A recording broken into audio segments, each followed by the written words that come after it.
Hello, I'm Dr. Deborah Sword, here with my friend and co-host Tyson Bankert.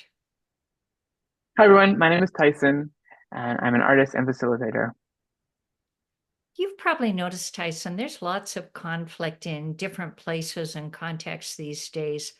You bet. Politics, families, social activities, schools, workplaces.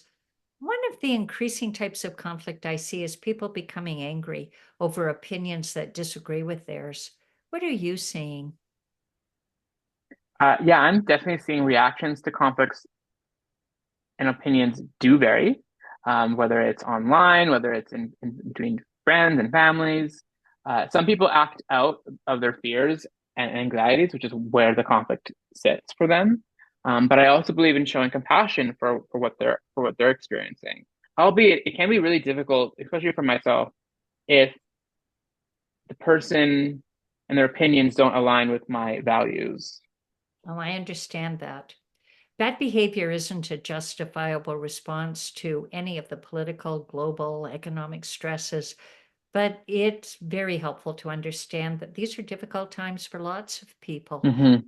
And I want to point out that something you do in everyday activities, Tyson, to make the community better is you show up as a role model for peaceful relationships. Yeah, I think it's really important to me. And luckily, communicating in conflict competent ways um, is really important. But it doesn't require, I think, the corporate legal, our contracts, our policies, our resources. I think we can really actually model peaceful behavior that I want to see in the world um, very relationally. And I feel like I have more integrity to speak up when someone is behaving in ways that I believe are unjust, when there's a foundation of a relationship there. That's a good point, is that if you want to model peaceful behavior, you don't need anybody's permission. Modeling the behavior you want to see is a good foundation for conflict competence.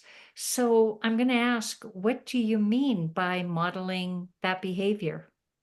Well, I think first of all, it actually relies sometimes not on the corporate legal or those policies.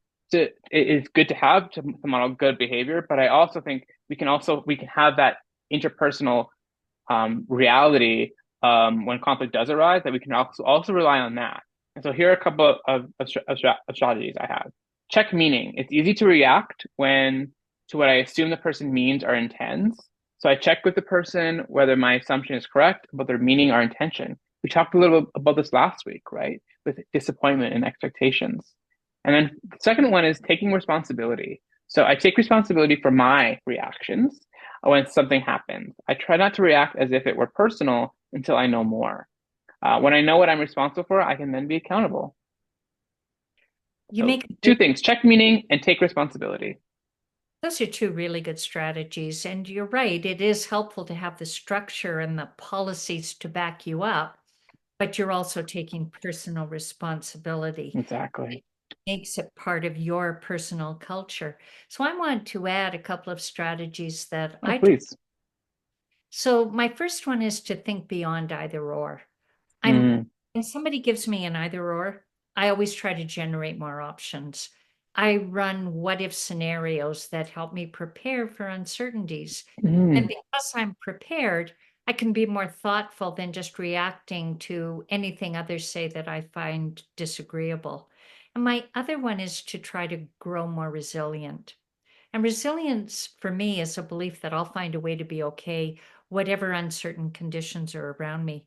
And that puts me in a better frame of mind to meet challenging situations that arise rather than catastrophizing or expecting the worst. Yeah, there's so many situations that are difficult right now. I try to deal with adversity um, by showing that I value the relationships I have with others. And hopefully, if I model behavior I want to see, I'll get that compassion and understanding back, that reciprocity. We'll be back every week, so please join us again and tell your friends that we're discussing how to do conflict better, because you never know when you might be called upon to be conflict competent. Good point, and you're modeling that every day. So we all need to own our conflicts. The Conflict Owner's Manual will show you how. Thanks for listening. We hope you'll leave comments and subscribe to our podcast. See you next week.